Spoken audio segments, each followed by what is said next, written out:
Hi, this is Yvonne, and I'm here with Danielle Ford today at the Marion County Extension Office. How you doing, Danielle? I'm good. How are you? I'm doing great. And I always come to Danielle because she has such creative ideas in her recipes and all that. You got to get creative sometimes with Yes, your you meals. do. And you can help us too with those kids who are kind of cranky and don't like that mainstream eating. You have to do something a little different for You them. do. You got to get their interest in, especially if they're a very picky eater. You can kind of sneak some stuff in, and they don't realize it. So. Okay. Now, what's our recipe called today? We're making apple nachos. Apple nachos. Now that apple nachos. This I've got to see. That's right. Yes, indeed. And in the apple nachos, here we have the recipe, and the rest. I have to let everyone know the recipe is in the calendar for 2017 under the month of November, and we're going to tell us a little bit about what's in this recipe. Okay, it has peanut butter, non-fat Greek yogurt, milk, honey, and red apples and green apples. Okay. Now, tell us a little bit about peanut butter, because we know that so many kids have allergies to peanuts. They do, and there's a lot of other alternative options. Here at the office and a lot of the schools, we use what's called wow butter. It's made out of soybeans. It tastes just like peanut butter. The children don't know that there's a difference, but there's no peanuts whatsoever, so with it made out of soy. So.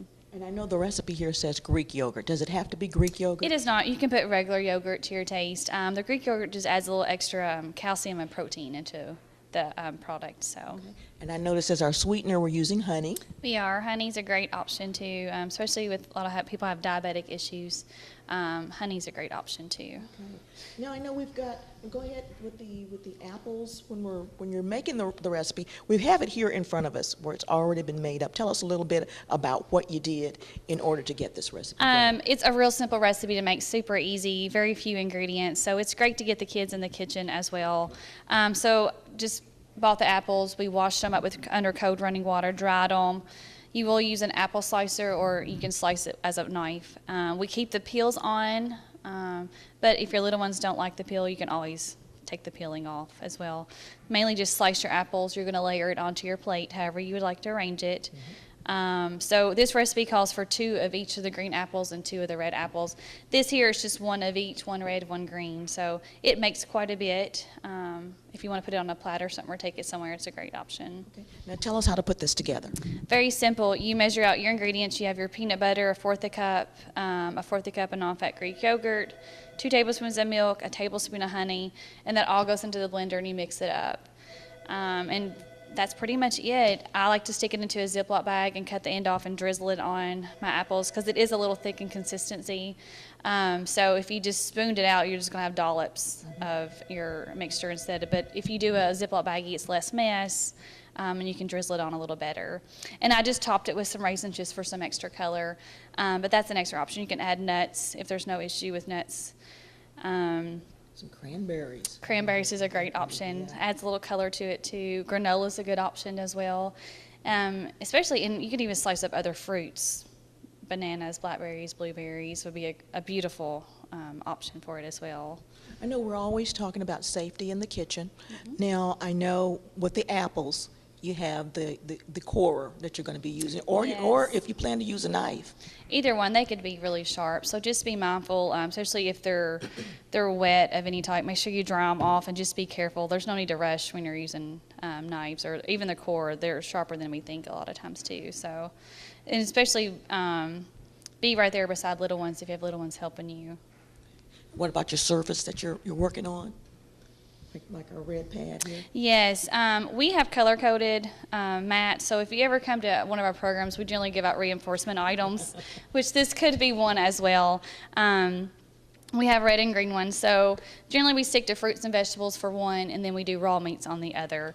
And a lot of these plastic placemats, if your knife is very sharp, you can get grooves and cuts in there, and that's a way that bacteria can harbor as well. So keep those super clean, and if they're cut up too much, just go ahead and throw them away and get you a new one. Okay, now tell us about some of the nutritional values that are in our dish here, our apple nachos. Yeah, so of course we have some good fiber with our apples. Apples are a great option.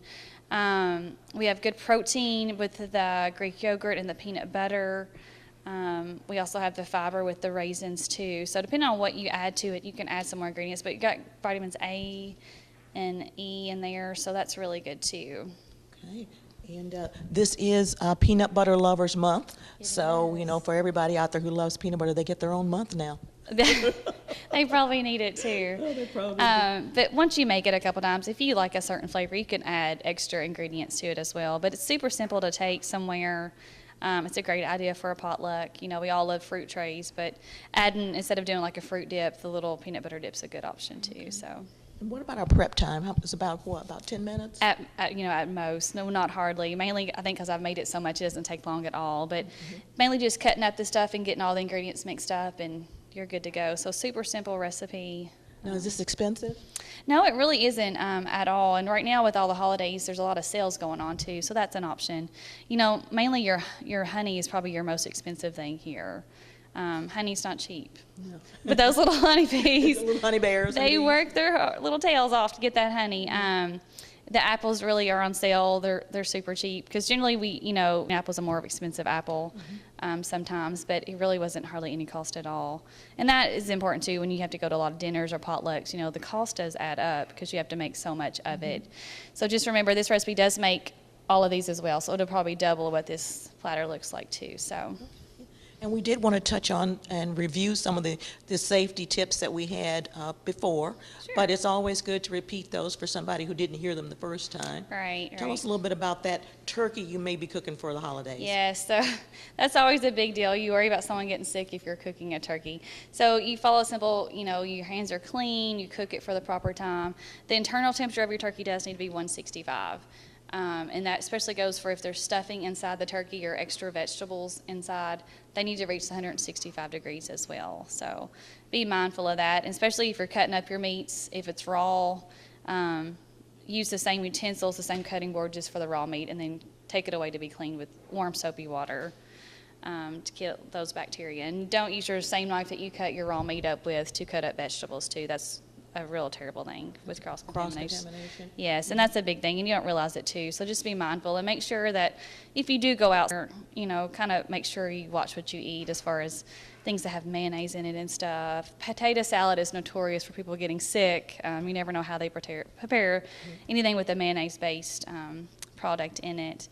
And then, of course, with leftovers, if you're out somewhere, if they've been sitting out for over an hour, I would not take anything home and consume it.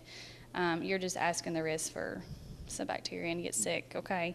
And then, let's see. Oh, if you consume leftovers that have been in the fridge, hopefully they have not been out sitting out for an hour before you put them in the fridge. But if they're past 3 or 4 days, I would not consume one. I would just pitch them and throw them out. So you don't want to get sick this time of year. No, you don't. There's too much going on. Too much fun stuff going on. Lots of going on this time, so. Okay. Now, if I were going to a dinner, I would probably, take a side dish or something, but I could also take an hors d'oeuvre. I could use this as my it goes over well dish. adults and children, so that's the best part about it. Yeah. I think you don't think you really want or crave some fruit, but it's really a nice option. Nice finger food. Yes, very much so. And you could even, if you didn't want to drizzle the dessert on, the dip on there, you can put it in a dish too. Now, I want to remind everybody that these are coming out soon. They for are hopefully 2008. soon for 2018. We generally have them available here, so if you're by the office or you're at a program, just let us know. We'll bring some with us. But there's a monthly recipe each month. It's In the calendar. It is. So it's broke down to the recipe, the prep time, the serving amount, the cost, general cost of what it normally costs. So that's kind of nice to see, if you're on a certain budget, is that an option to make or look forward to? Well, and we can get those here at the Extension You office. can, yes. We always have them readily available, and then we try to make sure most of our classes get them as well. And you're out here on Fairgrounds Road. We are at 416 Fairgrounds Road. We're open Monday through Friday, 8 to 4:30, closed for lunch from 12 to 1. So. Okay. Listen, I'm going to come out and get mine, and I'm also going to make these here for the holidays. Thank you so much for sharing your recipe with us today. You're so very welcome. Yes, indeed. This has been Yvonne McNary for Central Kentucky Television.